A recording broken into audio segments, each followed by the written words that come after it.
Very intelligent. How you doing, sir? Brian, pleasure to meet you. Brian, nice to meet you. Yes, sir. Good to meet you. Thank you guys so much for the access, man.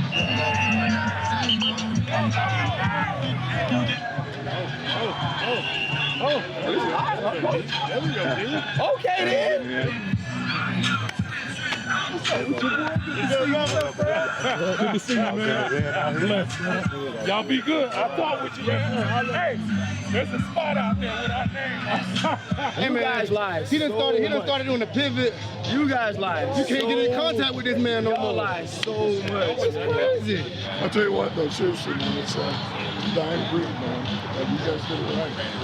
Everybody's got the same thing. So how do we just get a little bit? How do we win here?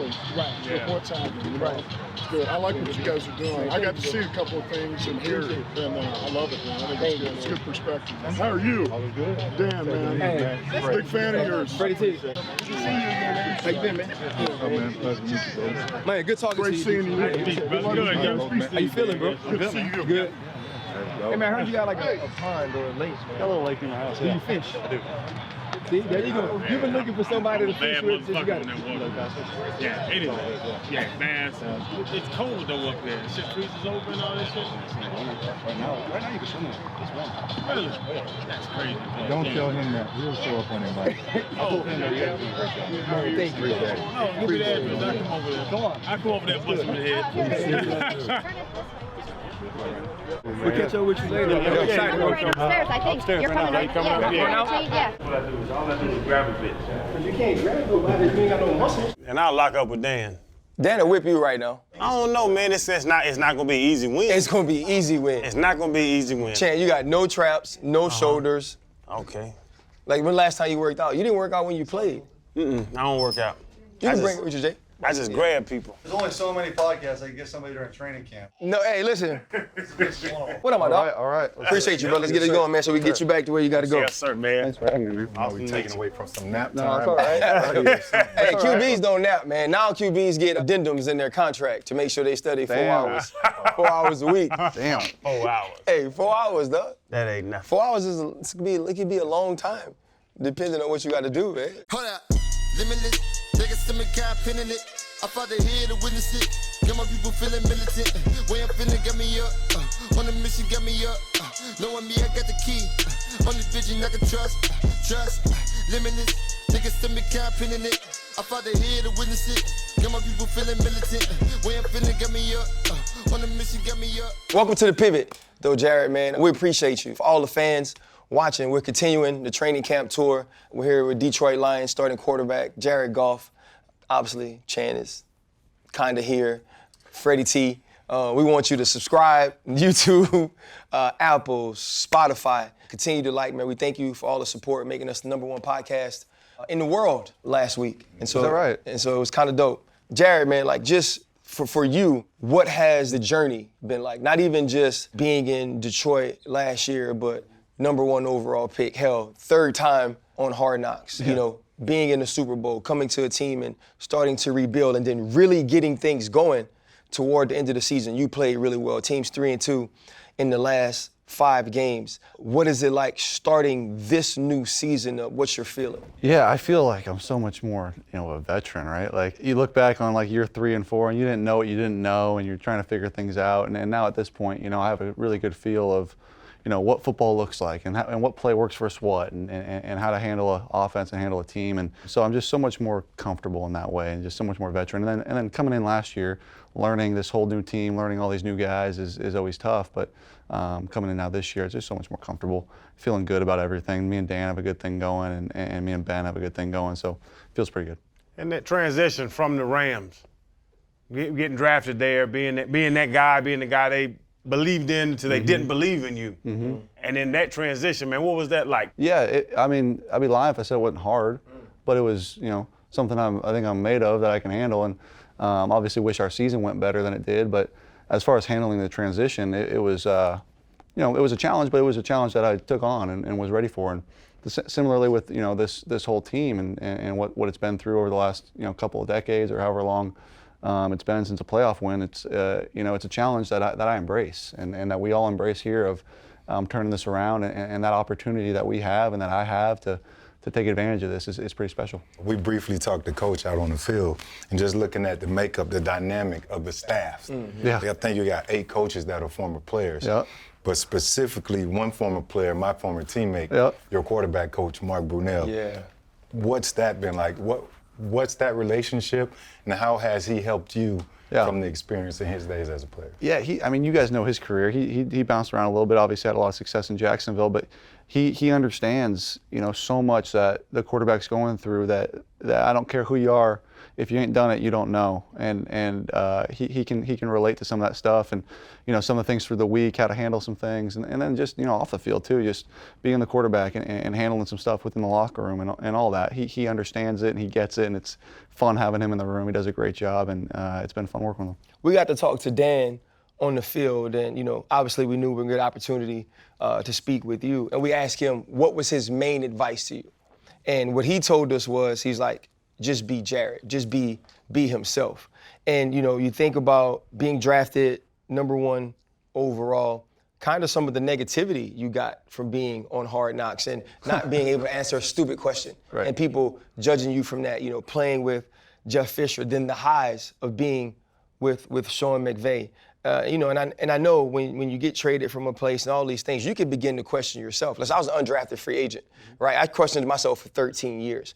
When Dan Campbell says to you, just be Jared, what does that mean? Yeah, forget all of that stuff that you're kind of referring to, and just do what you do. I've been doing this, for long enough time, like I referred to know what the hell I'm doing, and don't overthink things. Don't try to be some superhero out there, because that's what I think we need. No, just be me and let the pieces fall where they may. And I think this spring and then through the summer into this training camp, that's really settled in with me. And Dan's allowing me to do that, right? He's given me a lot of control and allowed me to be myself in a lot of ways, which has been fun. And I've enjoyed it, man. Dan's a fun guy to play for. He does that not just for me, but I say he'd say that for everybody. Be yourself. He played, he gets it. Just be you and have fun. So you don't have to be Mr. Perfect. That's right. Where did No. that nickname come from? Man, I don't know. That was I've seen that. Like that was in a who did it? It was in like a college game day thing. They were like going around the school and asking my coaches like, "What's wrong with Jared?" And they're like, "Oh, I don't know." And they like made this joke that they couldn't find anything. I got a million things wrong with me that I'm always working on. I just might have kept it inside of me. They didn't know, but no, I got a million things, man. And that was definitely not very accurate. I'm Mr. Imperfect and always working to try to be perfect. But being who you are, and like you're saying, with picking of Dan Campbell and like just doing that, but the new age of media, the social media, all this stuff, like how hard is it not to listen to the critics? Yeah, it's hard. It's absolutely hard. We all have Instagram. We all have Twitter. I shut mine down through the season. Typically, I'll do some stuff if we have some success and have some fun with the fans online on Instagram. But my Twitter is not active at all during the season. I use it sometimes in the off season for news and whatnot. But yeah, it's impossible to ignore if you have those apps. So I just kind of get rid of them off my phone and then I don't see it. People say, we've heard, whether it's quarterbacks or any other player, they go, I don't listen to the outside noise. Yeah. The difference between like this podcast and like reporters is we've been there. Right. We all listen, right? And we all see it. Now you spoke of like shutting down your Twitter. Does some of the criticism, does some of the talk, some of the things, whether they're written or said about you, like how do those things affect you? Yeah, I think that's to your point. Like you hear it, but you don't listen to it, if that makes sense. Like, of course, my friends are going to send me this, or my parents are going to ask me this, or like, of course, you're going to catch here and there something that somebody said or somebody wrote or that you said on TV, or it's going to happen. But the confidence that you have in yourself, it shouldn't matter. As much as I respect you and your game, anything you say on TV about me, I shouldn't. Agreed. I shouldn't care about it, Yep. right? And that's for everyone, and that's how we have to play. If I let anything you said or Dan or any of these guys that I know on TV, like then who am I? Then I'm just a product of what you all say. So Right. I think that's how I approach it, and that's how everybody else in our locker room tries to approach it. And of course you're going to hear it, but are you really listening to it? Are you really letting it get to you? Yeah, you like take it back to being younger, right? Growing up in California, Joe Montana fan, Yeah. son of a baseball player. What was like, what was your initiation into football? Because, like, no matter what, like, they let me play quarterback when I was growing up because I was, like, the most talented kid. I couldn't really throw it. You know what I mean? They just wanted me to have the ball in my hand. But, you know, growing up in California and kind of getting introduced to the game, what was it that made you fall in love with it? Yeah, that's a good question, man. So my dad played baseball, and I grew up playing both, and I played a little bit of hoop too. So I played all three in high school, and was a good athlete, right? I could play baseball, I could play football, I could play basketball. But kind of, you know, my sophomore year of high school is where I was like, man, this football thing's getting pretty easy, you know. And I say that, you know, not arrogantly, but like I was grinding in baseball, and I was good, but I wasn't the best player on the team, and same thing in basketball. But with football, it was like, man, this thing is, you know, this is fun. This is easy. I can see it easy. It's coming to me easy. I can throw it there. I can do that. And that's kind of when it clicked to me, like, okay, football is probably going to be the sport I play into college and so, you know, whatnot. Now I had to get an offer. It took me a little while to get a scholarship offer. I only had 3 of them coming out. But Really? I did, yeah. Jeff Tedford was my first one at Cal. And then Boise State and Washington State soon after that. And then I committed to Cal about 3 weeks later. But that was it. That was all I had. And both my parents went to Cal, so maybe a little favoritism there from them, but yeah, that was it, man. And I got lucky to have a good staff when I got there and had some success. But yeah, I think, you know, that sophomore year of high school, coming into my junior year, understanding, okay, you know, I'm a little bit better at this one than I am at that one. Right. What is it going to take for you as a leader of this team to turn the corner? Yeah, it's a good question. It continued to be me, like we talked about, and Dan echoing that. But, you know, just I think taking my game to the point where I can make others around me that much better, and not just fitting in and doing my job, but how do I make DJ Chark better? How do I make TJ Hawkinson better? How do I get those guys elevated as they are already good players? But how do I make them all better in our system and better on our team and you know, being the guy that they can go to ask those questions and being able to elevate their play as well as mine. Yeah, we asked Coach again who's he's excited about. What players are he excited about on the team? And his first reply was the running back position. Hell yeah. Something you gotta love. Yeah. Same question. Who are Freddie you? T. Freddie T. Be quiet, bro, man. Be quiet. Every show we do with a football player, bro, can't come back to the running back. No, like, You come on. know where it starts, right? Yeah, we got some good ones too. He knows where it You starts. can't run the ball and win a championship. You gotta look. I'm sure he would has to agree. throw it with that damn arm to win a does. championship. That's right. But where's the foundation? The better the run game is going, the more you can Hell of a sling lot it and easier flick it for and me. do. Yeah. See what I'm saying? We on the same page. But guys look very competitive out there. Yeah. Flying around, tackling, which was, you know, like we were like, I couldn't really believe it. hitting. Old school, huh? What player or players are you most excited about for this upcoming season? Well, Swift, you know, if you're talking about the running back room, as you know, I was around Todd Gurley. Todd Gurley's as good as I've ever seen. Swift is on his way there. You know, he's got to have some success this year. But I think I saw the work he put in this offseason, bringing himself back in shape, great shape, and physically he looks different, and he looks really good. And then mentally he's all locked in. And then Jamal Williams obviously is doing a great job as well. Then Craig Reynolds is a guy that we picked up last year in training camp and has stepped up, man. A guy that we trust. You know, that's all it's about with us, right? If we can trust you to pick up the block, man, we'll hand you the ball as much as you want, right? So those 3 guys right now are kind of our engine back there, but it starts with Swift for sure, and just getting the ball in his hands in space, man. That kid's special. He's special, and he's a home run hitter. And the pressure of, because you brought up first pick, like the expectations people have of you. Yeah. Like even me and you, when I met you, I was like, damn, it's Jared damn Goff. Like, you know what I'm saying? Like, Yeah, for real. it's great. It's great to shake your hand, but that pressure on you from the other side, because everybody's so excited to be around you, so excited to meet you, but then does that pressure get to you? Is it still on you? Do you still see it? Because we had Jamarcus Russell on. Yeah. Right. And Jamarcus Russell was talking about, you know, the expectations and what people expect out of you. And they call him the biggest bust in NFL history. Nobody will call you a bust, but you still have that pressure of what's your career going to be. Do you still think about that? No, I think when you're grounded and have a good foundation and good family, and I've got, you know, a great fiance and things in my life that are going so well that, you know, you have to set your career as not secondary, but you know, you've got your life as well. You can't make your career everything that you need. You know, you can't be happy or sad based on which way your career is going. You know, of course, it's going to make you happy if you win a Super Bowl, you win games, you know, of course. But overall, I'm going to have, you know, hopefully a long career and look back on it and be happy about, I did my best. Did I do my best? Did I do my best there? Did I do my best there? Yeah. Did it go my way there? Absolutely it did. Did it not on this one? Absolutely it didn't. But all I can control is what I can control is do my best. And that's how I kind of see it. And again, like I said, I've got a great foundation. I've got a great family, got a great fiance, got good things going on at home. So I've got a lot to be thankful for. But at the same time, you do have that fire within you to make sure that your career goes the way you want it to go. And absolutely, that'll burn within me until it's done. No doubt, is making sure that I'm doing everything I can to be the best player I can every day. Chan, he's like you, though. He outkicked his coverage, too. I do what you got. You got a model. I heard you got a model, JG. I heard you got a model, JG. No, I did outkick my coverage, that's for sure. Yeah, I don't know what she's doing with me. Hey, I got lucky. hey, you know a little bit about that, though. Because you for sure outkicked your coverage. When you're a strong 8 Yeah. and you get a dime, that makes you you a dime. You just gotta make them laugh, right? It don't matter what you look, right? But personality helps. But Right. doesn't it make you a dime if you can get a dime? Sure. Absolutely not. Sure. It does. Chan, you are You're not a 10. handsome still. If you get a 10, you're a 10. If you get a 10, you probably play sports.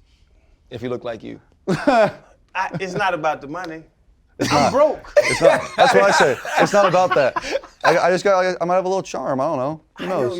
You got to make them, like you say, make them laugh. Right. What was your first line? Like how did you approach it? What's a Talk about be Jared- yourself. That's all I had to. I mean, I had to really focus on that. Don't be anything. If I start acting any different, she ain't gonna like me. Or I start doing this. Right. I had to just be myself. If she likes me, thank God. But and she did obviously, and we're doing well. But yeah, I took her on a date, and that was the end of it. Man, But what was that first? I need that first. What was that first walk-up line? Well, I'm Jared Goff. No, I mean, He's 6'6". That sounds like a Hey, Subway commercial. Yeah, he's Come on, 6'6", Get out man. here. I used to call all the women Sugarfoot. what's that mean? I don't know what it means, but women Man, love it. I saw that Kevin Hart clip too. We want to go on vacation No, I together? don't. That's the new question. I was dying seeing that. I saw that the other day, and he's like, "You don't realize what you're saying right now?" We'll go on vacation. No, I'm man. good, man. Thank you, dog. Man, Appreciate you go that. out here, ball out, have you a great I season. respect that, but I'm good. Yeah, and then we could just hang out naked. No, I'm good. We'll talk sports, cover 4. Hey, little quarter half. Hey, Yeah, Jared, but nigga, with penis around your eggs, you gonna be like, hey, so Jared, right here. And you see the safety. I sit like this, and we're talking about the safety come over top, and we'll just vibe, huh? Yeah, we'll just vibe naked. Me and you. So Jared, they asked about. I always got to pivot the conversation. I'm like a big brother. Yeah. Ryan mentioned about the transition, and within the game. I want to talk about coming from LA, big Hollywood, big everything. Yeah. Now you're in Detroit. What's that transition been like, and how do the local fans here embrace you? Yeah, it's been great, man. It's been a lot of fun. I think playing out there was a lot of fun as well. You have the great parts of LA that were great to me, and the fans out there. But coming out here, the history of this organization is different. It's been around for so long. It's so deeply rooted in this community, and walking around town and seeing people, go lines, the whole thing. It's been a lot of fun. And then even last year, obviously our season didn't go the way we wanted, but towards the end of the year, man, it's sold out. And they're loud, and it's third down late in the game, and it's loud, and it feels different. It feels like a different place, and somewhere that obviously they care so much. But we got to give them something to root for, and that's always been the thing around here, and we know it. The thing we try to do, and that was the big thing with going on a training camp tour. I kept telling our producer Alicia that I was like, I want to do our show. Like, I don't want to come in and do like ESPN. I don't want to do NFL Network, those things. And we really want to get to know the guest on the show. Listening to you speak about having a family and not having to live and die with a career seems like a ton of growth from even things I saw early on in your career. How have your experiences, whether it's being drafted early, going to the Super Bowl, not playing as well, how have those experiences shaped you as a leader, though? Yeah, absolutely. I think you can't allow yourself to let your emotions be dictated by winning and losing in a grand scheme. Obviously, on the day and in the moment, that's going to happen. But if you let yourself be a depressed person because you won this many games last year, you can't value yourself through wins. I guess that's the best way to put it. You can't value yourself through how well are you playing or your wins. You value yourself through how you treat people, how people feel around you, and how good of a leader are you. How can you bring people along with you? And that's what I've kind of grown into. When I'm 21 years old and I'm a first overall pick in LA, I'm like, damn, I got to win a lot of games. Right. I got to play well. I got to win a lot of games. And that only brings you so much internal peace and happiness. It's about the people around you and bringing people along. I'm sure you guys can all attest to it. What do you remember about the most? You remember the people. You remember the locker room. You remember, daily being in the locker room. Sure, you remember some of the big wins, but you don't remember all of them. You remember that feeling you had around those people. So, for me personally, cultivating that here and being a catalyst of that in this building and being somebody that can bring that to everybody and can hopefully provide that growth to other people. It's been something that I've learned, like you said, through my younger years and having some success and having some downtimes and trying to find, okay, I don't need to go with that as much, stay in the middle of it a little bit more. And to like the young quarterbacks out there, the guys that just got in the league, the guys that are going to get drafted, that got drafted this year, or the guys, the Trevor Lawrences and those young guys. Sure. What advice would you give to a young quarterback that's might have some insecurities, but are trying to get that respect in this league? Yeah, I think, well, first of all, I said we don't give these guys enough time. They come in and they're judged off their first 2 years. You look back, I know that's the world we live in now, but you look back 10, 15 years ago, you got guys getting on their second contract, ain't done anything yet. Right. And we're judging some of these guys through 2 or 3 years. It's like, man, give them some time. So I would say this, take some time. Be patient with yourself. Obviously you're urgent, but be patient with yourself. You're going to make mistakes. You're learning. But at the same time, put everything you got into it. You only get one shot. You only get one shot and come out of it looking back going, man, I did everything I could, good or bad. You talk about getting one shot, and, I'm the only person here that's won a Super Bowl. Why you got to remind us every show? I was just pointing.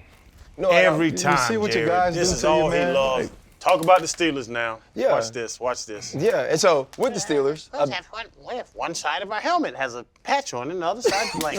Y'all are so goofy. we're so much better than the Dolphins, though. So much better.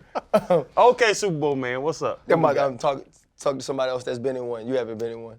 This is all that conversation Jared and I can have. He cuts right? off half the room. Yeah, just me. Wait. It's just me and you now, got you Jared. third. Just people who've been in Super I got Bowls. when we had Mike T on, Tomlin. and then even after we were just talking about the Super Bowl, Yep. about the experiences, and we were saying how much more we remember about losing it than winning it. Sure. And having that feeling, and I know what it's like when you get there, right? You like, oh, I'm gonna go back. Like Right. I'm gonna get there again, because it almost seems like you're entitled to it, Sure. because you've gotten there before.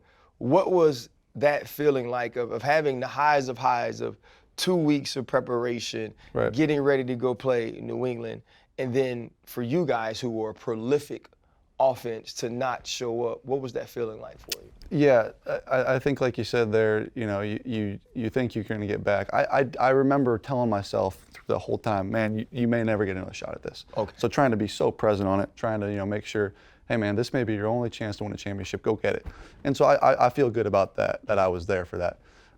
But yeah, man, it's tough. It's tough. You get all the way down there and you get there and you win the NFC Championship. It's the highest of high. We won on a last-second field goal. And then you get there and you score 3 points and you don't win the game and you kind of get embarrassed in some ways. And it's tough. It's tough, but it makes you stronger. And it certainly made me stronger and made me have a better view of life and a macro view. And it really created this fire to get back even more. Yeah. Obviously, winning it would have been the highest of highs, but now you have this thing inside of you. Man, I've been there. I've gotten all the way there. How do I finish the job this time?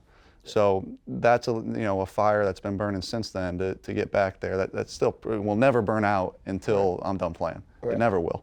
I don't care who I'm playing for, where I'm playing. I'm always going to want to get back there and get that feeling. That feeling of winning that. So I think that's the good part about it, about getting your ass kicked in the Super Bowl is getting that feeling in your stomach to get back there. And that thing, man, like, what happened while you're in Detroit? Mm-hmm. You and Stafford switch places. Yeah. And then they go and win a Super Bowl. Mm-hmm. Like, from your side, like, what is that? Because from the optics from the outside, it looks obvious that, okay, well, we got Stafford, and now they jumped that hurdle and won the Super Bowl Right. without Goff.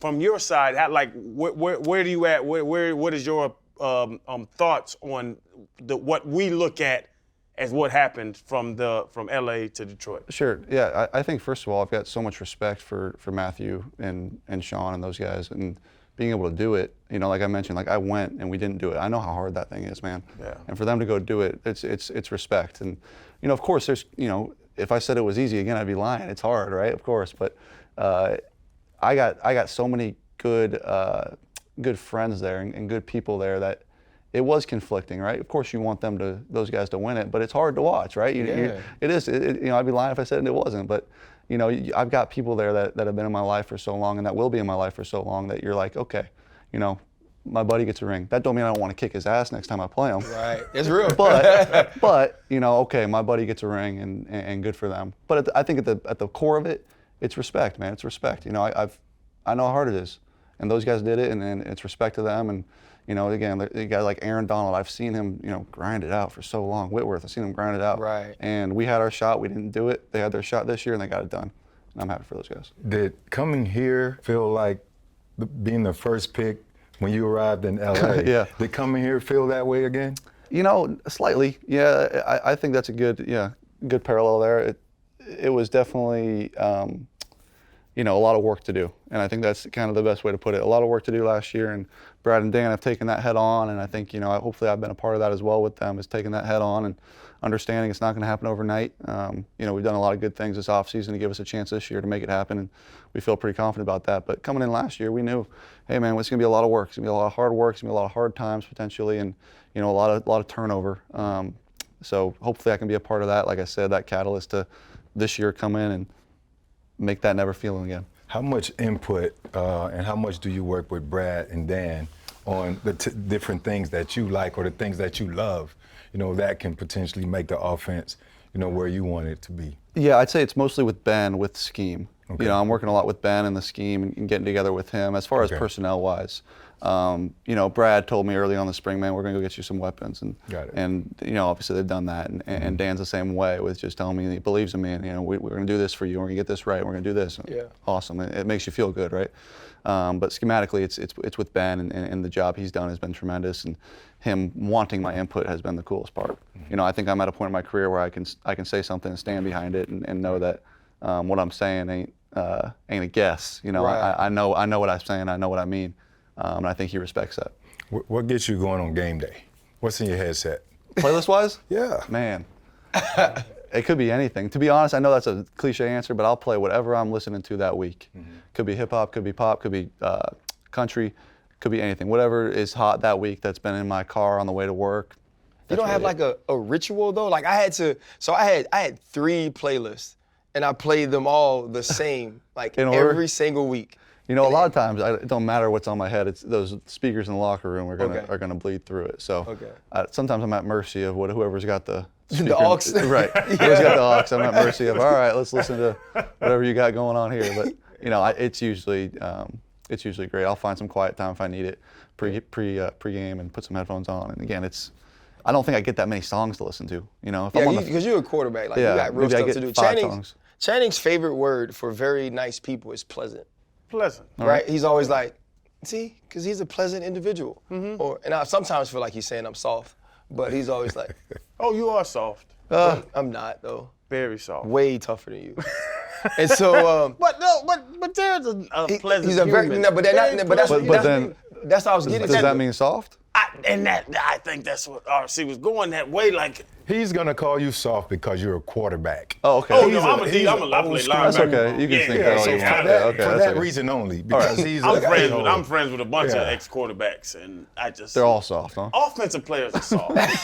y'all follow a line. Like everything's a line. Say Like that we again. react. Y'all follow a line. Say that again.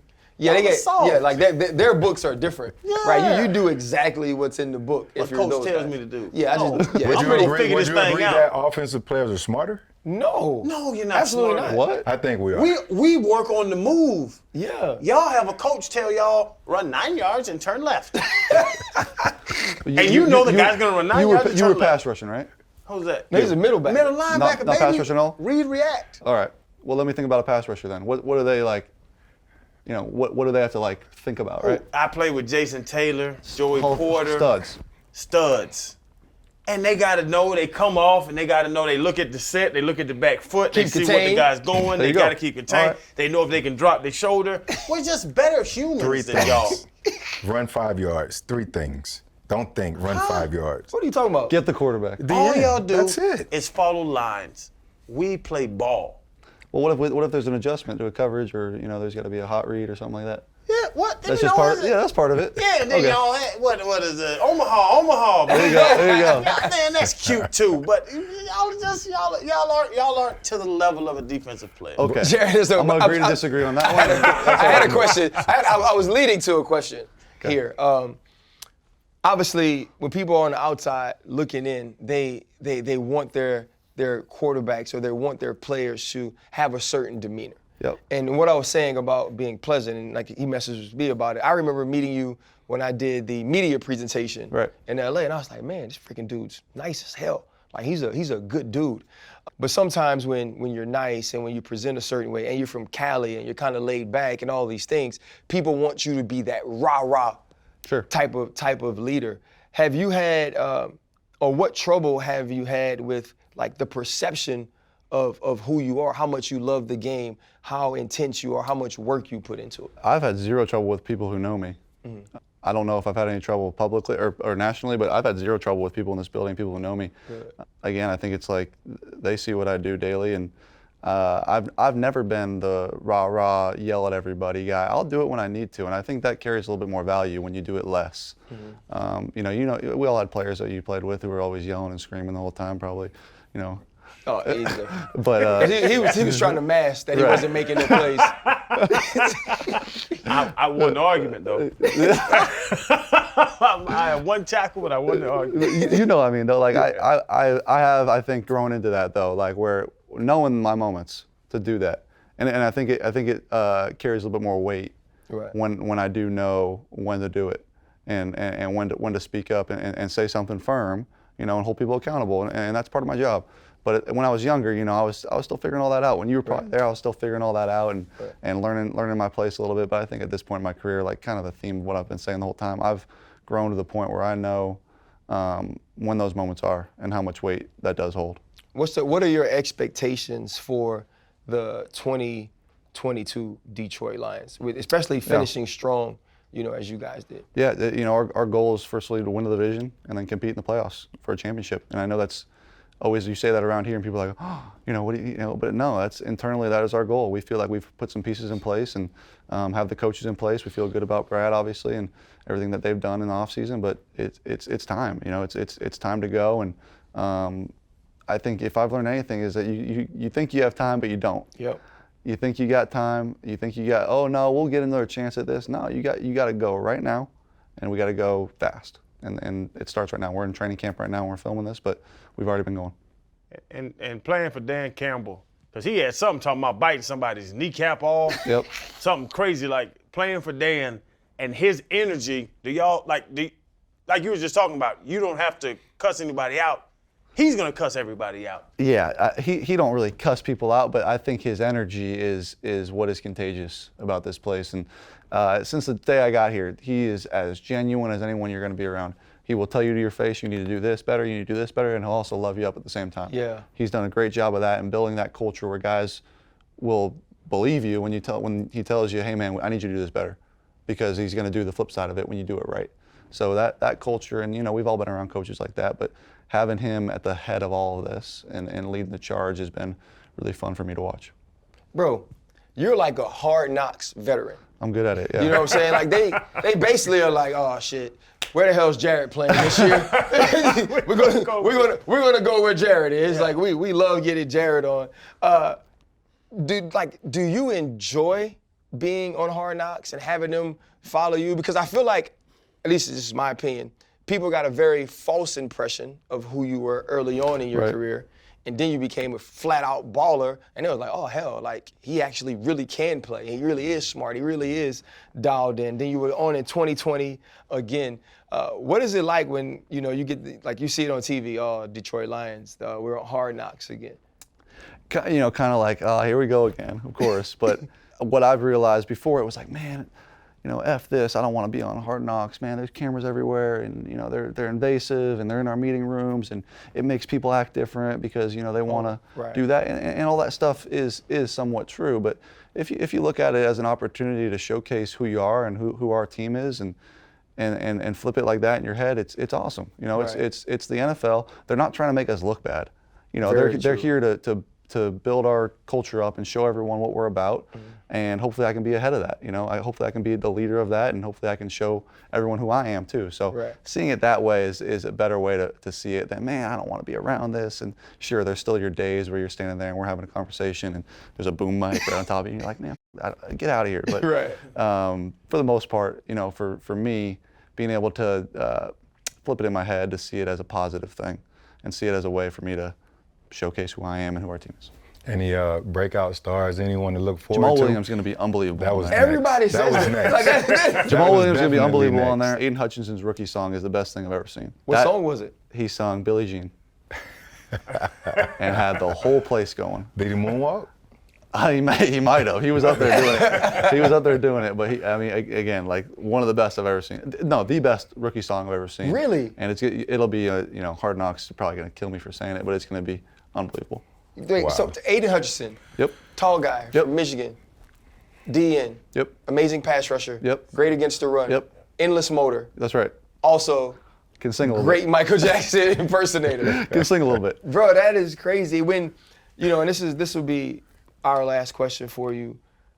When you think about where things are going, right? Yeah. Obviously, we all understand the hefty expectations put on a #1 overall pick. Like it's, you know, and a lot of times those guys get to start in one place and end in that place. And you are now a Detroit Lion, a team that struggled to have playoff success.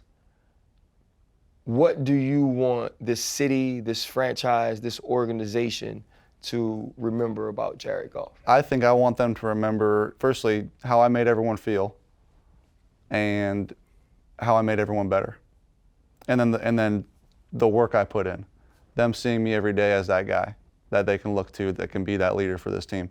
Win or lose, regardless, we plan on winning a lot. Seeing me as those three things. And being that guy that they can think back on, man, that guy gave everything he got. I love that. Every single day he gave me everything he got, and he led me in the right way. Man, listen, we, first of all, we understand what training camp is like. Yeah. We also understand the time constraints, the time crunches that you're in, and how valuable that is. So I can't express to you enough how grateful we are that you sat down with us. I've enjoyed watching your career so far. Honestly, I mentioned the media thing. That was a time when I was like, oh, I just really like the dude. Man, we wish you guys the best of luck. Dan is excited about you and about what you can do. They said they're gonna do a little more stuff that you're comfortable with, and so I know what that means. That means we're actually talking to Jared about what he likes, man. And good luck to you, the team. Obviously individual success, but we all know quarterback success is based on wins and losses, and you've won a lot of them, and we look forward to seeing you do it again. Thank you. Like I said, man, there's only a few podcasts that can get you out, maybe even one. They can get you out of training camp for 25, 30 minutes, and this one, you guys are doing a great job, man. Stand firm. Stand firm. Don't invite him we gotta go on anywhere. vacation together, I'm good, man. I'm good. I appreciate it, but I'm good. Hey, Chad, 2 8s and 2 10s. Hey, 2 8s and 2 Stand firm 10s. on it. Hey, don't invite him nowhere. Hey, Appreciate you. Be good, man. That was fun. Good luck to you, Man, too, that thing bro. had me dying. Good luck to you. Dying. It's fun, man. The funny part That's is, the only part of the interview I saw, too. the funny part is though, when he starts though, we've all heard the stories already. Oh, Yeah. Right, so we already know, and that's We why. sat back. Yeah, so we like, oh, we've heard this story. Like we know, like it was an anniversary trip, right? Yeah, we had an anniversary. Yeah, we go and get naked, man. Shit. Why not? Hold up, limitless. Take a stomach, got pin in it. I fought the head to witness it. Got my people feeling militant. Way I'm feeling got me up. On the mission got me up. Knowing me, I got the key. Only vision I can trust. Trust. Limitless. Take a stomach, got pin in it. I fought the head to witness it. Got my people feeling militant.